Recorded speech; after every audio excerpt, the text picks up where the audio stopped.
우리 다 같이 한번 합독하도록 하시겠습니다. 내가 말하랴 율법 아래야 있고자 하는 자라 율법을 듣지 못하였느냐. 아멘. 아멘. 사람들이 이렇게 생활할 때도 그렇지만은 부부관계도 권태기라는 것이 있지 않습니까? 근데 신앙생활을 하다 보면은 많은 사람들이 좀 뭐라 그럴까요? 정체될 때가 있고 권태를 느낄 때가 있고 또 멈출 때가 있습니다. 제가 사실은 한 일주일 전에 이 신앙에 대한 굉장한 뭐라 그럴까요? 암흑기에 제가 빠졌었습니다. 하나님의 말씀을 많이 알다 보니까 그 말씀을 이 말씀이면은 이 말씀 갖고 대처하고 저 말씀 갖고는 저 말씀으로 또 비난을 하고 부정을 하고 제가 굉장히 혼란 속에 빠졌었습니다. 과연 믿음이 뭔가? 무엇보다도 내가 왜 목회를 하는 것인가? 내가 성도님들 헌금을 내시는 걸로 먹고 살기 위해서 목회를 하는 건가? 아니면은 내가 내 이름을 드러내기 위해서 목회를 하는 건가? 아니면 영혼을 사랑하기 때문에 내가 목회를 하는 건가? 아니면 알지도 못하면서 그냥 목사가 됐으니까 걷는 건가? 정말 심각한 상황 속에 제가 그렇게 빠져 있었습니다. 일주일 정도 됐을 것 같습니다. 근데 그때 누구로 답을 얻을 수가 없어서 이렇게 해봤습니다. 그래, 존경하는 목사님들이 계시다면, 훌륭한 분들이 계시다면 그분들을 한번 글을 보자. 성경 말씀을. 그래서 3일 동안에 거의 설교 분량이 되는 그 글들 36개를 봤습니다. 36개를 보면서 어떤 글을 보면서는 이거 내가 갖고 있는 고민 아니야? 생각하는 것도 있지만은 또 어떤 글에서는 이게 이런 의미도 있었네. 여러 가지 속에서 그 하나님의 말씀 가운데에서 36개의 하나님의 말씀 가운데 제가 사실은 치료를 받았습니다. 그때 제가 깨우친 것이 뭐냐면은 이 세상에 그 어떤 말이 아니라 우리가 어떠한 암흑 속에 빠졌을 때에는 하나님의 말씀 외에는 없다는 것을 깨달았습니다. 하나님의 말씀만이 길이요 진리요 생명이라는 것을 일주일 동안 정말 깨닫게 되었습니다. 너 자신을 알려고 했던 소크라테스가 있습니다. 예수님께서 이 땅에 오시기 전 399년에 봄이었습니다. 그 당시에 소크라테스는 나이가 70살이었습니다. 70이 되었던 그 소크라테스, 지금으로 친다면 70이 똑같은 70이 아니라 그 당시의 평균 나이로 친다면 소크라테스는 오늘날 100살도 넘게 살고 죽는 겁니다. 아테네 감옥에서 독배를 마시면서 생을 마감하죠. 악법도 법이다 하면서요. 근데 그가 사형을 선고를 내린 아테네에 있는 500명의 배심원들에게 이렇게 말을 합니다. 자, 떠날 때가 왔습니다. 우리는 길을 가는 것입니다. 나는 죽으러 가는 것이고 여러분들은 살려고 가는 것입니다. 그러나 누가 더 행복한 줄 아십니까? 그것은 오직 신만이 납니다. 소크라테스는 40세에서 70세 이르기까지 30년 동안 아테네 시민의 정신혁명을 위해서 그의 생애를 바친 사람입니다. 부패하고 타락한 아테네 사람들의 양심과 생활을 바로잡기 위해서, 그리고 교만과 허영 속에서 방황하는 청년들의 인격을 각성시키기 위해서 소크라테스는 아테네 거리에 나가서 시민들과 대화하고 가르치고 질책하고 호소하고 기도를 했습니다. 그러면서 그가 우리에게 준 교훈이 무엇인가? 잘 사는 게 문제가 아니라 바르게 사는 게 문제입니다. 신앙도 마찬가지입니다. 바르게 믿는 게 중요합니다. 그런데 어느 날서부터 한국교회는 교회만 많이 나오면 믿음 좋은 사람으로 되어 있는 겁니다. 그러나 교회가 아무리 그 규모가 크고 교회가 아무리 많은 일을 한다 할지라도 예수 그리스도 위에 서 있으면 안 됩니다. 언제나 교회는 예수 그리스도 밑에 있어야만 됩니다. 예수 그리스도가 위에 있어야만 된다는 것이죠. 그렇다면 여러분 각자가 생각을 해보십시오. 여러분에게는 교회가 우선입니까? 아니면 예수 그리스도가 위이십니까? 만약에 교회가 위라면 나는 그 시간표에 맞추어서 나와서 예배를 드리고 봉사를 하고 그리고 친교를 나누고 이것이 신앙생활 전부라고 착각할 수 있습니다.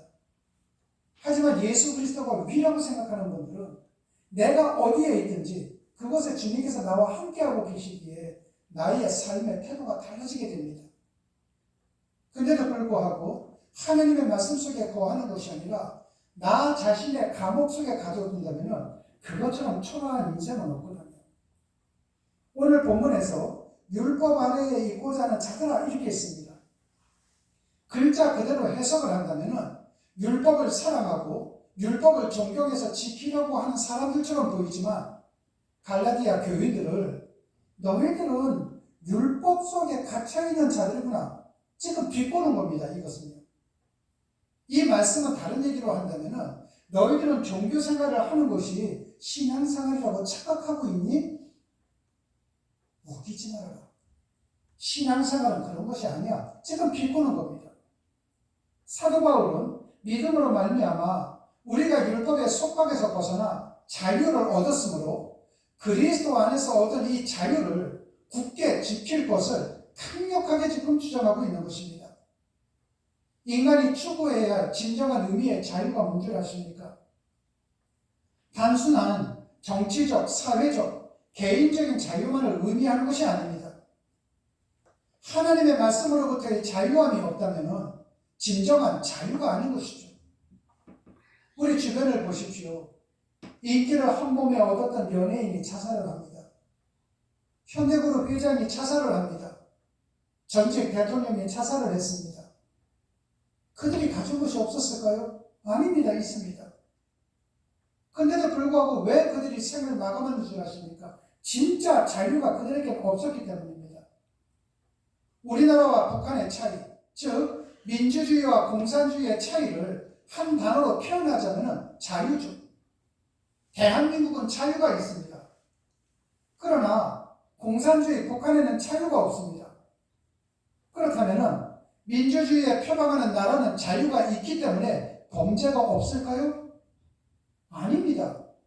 민주주의나 공산주의나 할 거 없이 범죄는 존재합니다.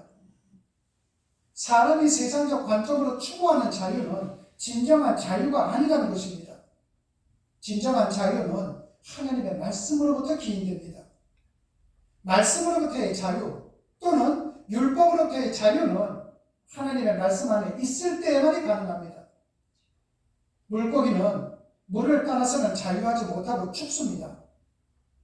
즉 물고기가 물속에 있을 때 자유를 만끽하듯이 피조물인 사람은 창조주이신 하나님의 말씀 속에 있을 때에만이 진정한 자유를 누릴 수가 있습니다.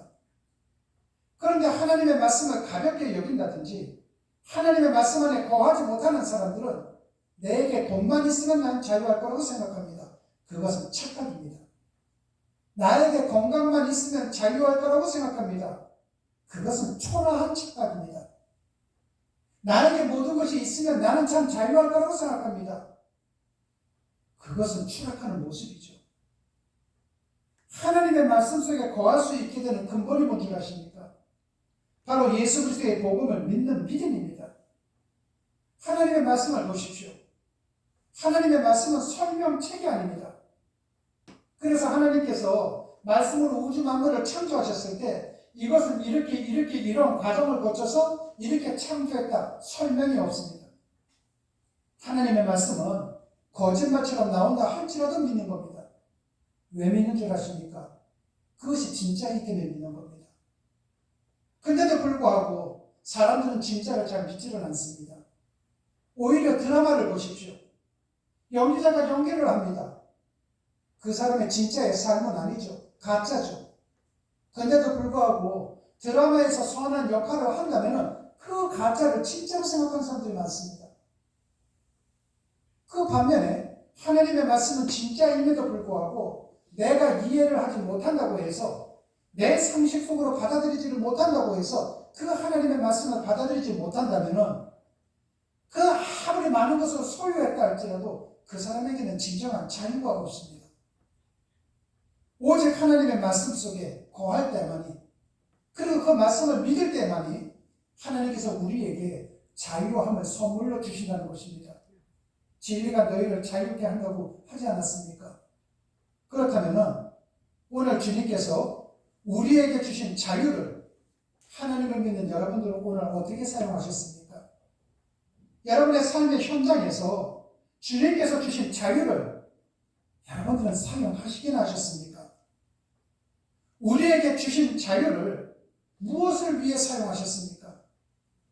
우리에게 주신 자유를 통해 여러분들은 진정한 행복을 누리고 있습니까? 만약에 나는 어떤 것이 자유인지를 모른다고 생각한다거나 자유를 주었음에도 불구하고 그것을 사용하지 못했다면 그것처럼 어리석은 자가 어디에 있겠습니까? 문제는 오늘로 끝나지 않는다는 것입니다. 그러한 삶을 살아가게 된다면 내일도 자유를 누리지 못할 것이요, 모레도 자유를 누리지 못할 것이요, 내 생이 이 땅에서 끝날 때까지 자유를 누리지 못할 수도 있습니다. 이제는 멈춰야만 됩니다. 한 가지 이야기를 드리고 말씀을 맺도록 하겠습니다. 제가 춘천에서 부교육자로 사역했을 때 연세 드신 분들을 제가 맡았습니다. 책임지고. 그때 성경 말씀을 이야기하고 난 다음에 돌아가면서 이야기를 할 때 한 백발의 노성도님이 이렇게 얘기했습니다. 여러분, 우리가 인생을 오래 살다 보니 알지 않소?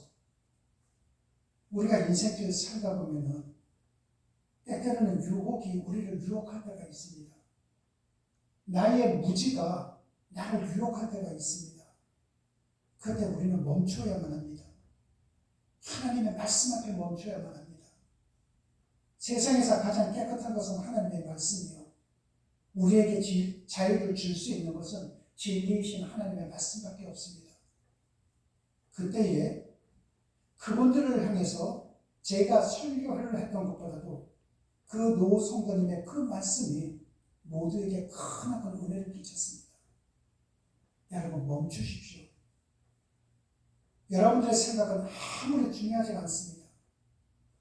여러분들이 참 자유함을 누리고 살아가기를 원한다면 하나님의 말씀 앞에서 멈추십시오.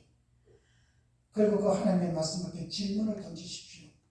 주님, 제가 어떤 일을 걸어가야만 됩니까? 주님, 저에게 주신 자유가 무엇인지 제가 깨우치게 해주십시오. 주님, 저도 자유하고 싶습니다. 참 진리이신 주님께서 저에게 임하셔서 저 자신도 참 자유의 길을 걸어갈 수 있도록 복을 내려 주시옵소서. 여러분 모두 다가 진정 자유하는 자들이 되시기를 주님의 이름으로 축원합니다. 아멘. 기도하시겠습니다. 하나님 아버지, 주님을 믿는다고 하면서도 율법이냐 복음이냐 양갈래 길에서 갈팡질팡하며 갈등했던 우리를 용서하여 주시옵소서. 더 이상 율법의 종류의 신분이 아니라 하나님의 유업을 이어받은 약속의 자녀임을 착각하며 살아갈 수 있도록 도와주시옵소서. 그래야 주님께서 허락하신 자유를 하나님과 이웃을 위해 현명하게 사용할 수 있도록 은혜를 베풀어 주시옵소서. 주님 고맙습니다. 예수님 이름으로 기도드렸습니다. 아멘.